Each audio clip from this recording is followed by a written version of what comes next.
Okay, I'm going to bring in Jason Tyler, the Senior Vice President at Ariel Investments, where they own shares of some big bank names, including Morgan Stanley, JP Morgan, Goldman Sachs, and also Citigroup. And Jason, what do you make of that? I mean, this is, perhaps now when we're going to see this wave of bank mergers?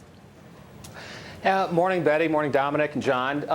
Everybody, when banks are struggling, everybody talks about how we're going to have a big wave of mergers coming. There's still 7,500 banks in the country, and as we always talk about the fact that we'd love to see that number come down dramatically, I just don't hear yet that we're going to have a huge wave coming. I think Dominic's onto something in mentioning companies like Webster and a couple others, Key, SunTrust, that might have interest. But I think everybody's wanting to see 100 or 200 so we can get the number down. That's going to be hard to come by. But why? Why do you think that? I think at the end of the day, there's still a lot of people that like being bankers, unfortunately.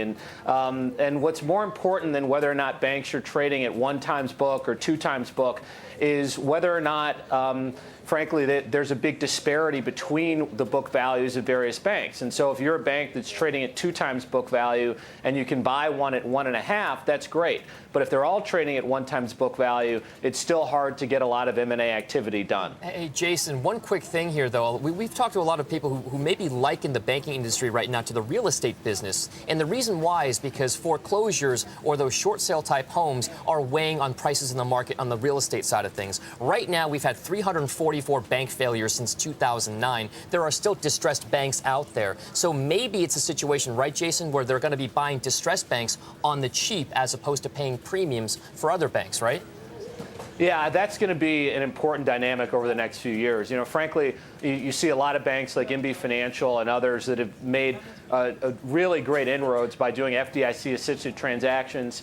Those are starting to go away, but you're spot on in that there are a ton of banks that are troubled, that have Texas ratios over 100%. I think there's still a ton of banks. I've heard numbers as much as 500 that are on the FDIC watch list that are at risk of failing, frankly.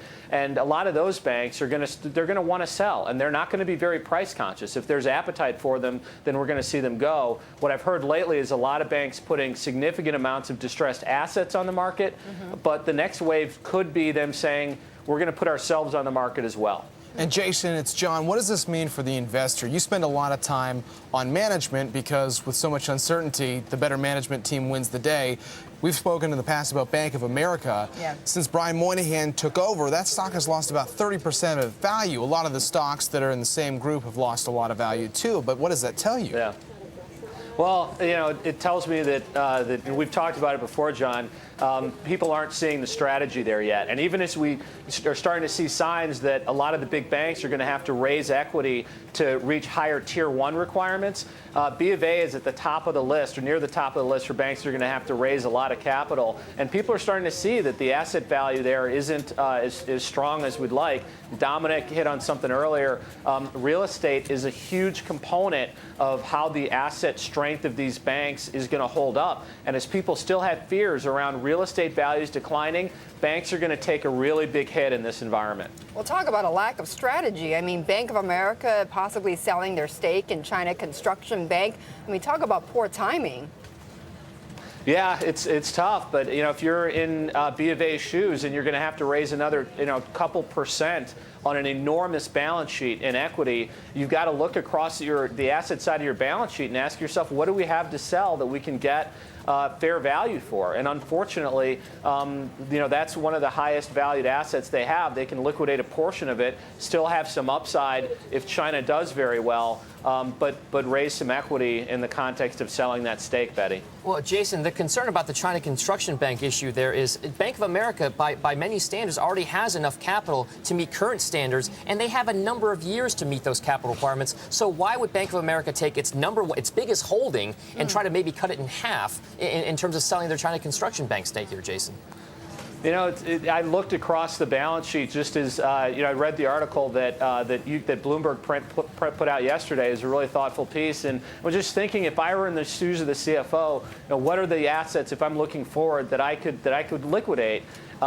unfortunately, it's just a really big dollar amount that they're going to have to come up with. And so instead of cutting to the core of what it's really is left of its franchise value, the U.S. operations, home lending, a great deposit franchise, a terrific small business franchise in the U.S., and you don't want to dilute yourself by raising equity at these price levels, you're going to have to look at the asset that unfortunately is fairly valued.